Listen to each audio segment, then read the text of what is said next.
ესე იგი, როგორც კი დაიწყებ რაღაცის გადაღებას და დააჭერა ამ წითელ რეკორდის კნოპკას, ეგრევე ყველაფერი შენ წინააღმდეგ მოდის, აი ბავშვები აჭაჭყანდნენ, ყველაფერი ერთად მოხდა, ველოსიპედებმა გამოიარეს, მოტოციკლები დაიქონქა.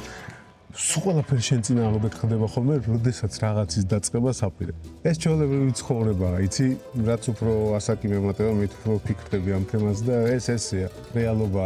სამყარო არ არის იმათთვის შექმნილი, ვინც სუსტია. სუსტებისთვის არ არის სამყარო.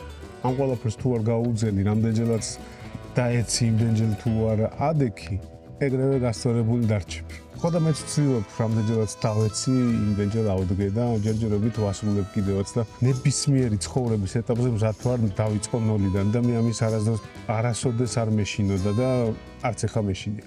მიუხედავად იმისა, რომ ძალიან ბევრი დაცემაც და ადგომაც მქონია. მე ტრაკე იუთუბერი, ან ინსტაგრამერი, ან ზოგადად ბლოგერი თავის ცხოვრების მონტაჟს გაჩვენებს, ანუ 3 წლის მერე რო შეუსრულდება რაღაცა ჩაგისვავს კადრში, მერე 10 წლის მერე რაღაცას რო შეასრულებს იმას ჩაგისვავს და ამ ყველაფერს შეკრებილს შეერო ხედავ, გონია რომ შენც უნდა გამოგივიდეს, აი ამ როგორც აი ამას მონტაჟში აქვს, შენც გინდა რომ ცხოვრების ესე მონტაჟი გააკეთო და სამყარო ეგრე არ არის მოწყობილი, ჩემო ძმაო, ჩემო დაიკო.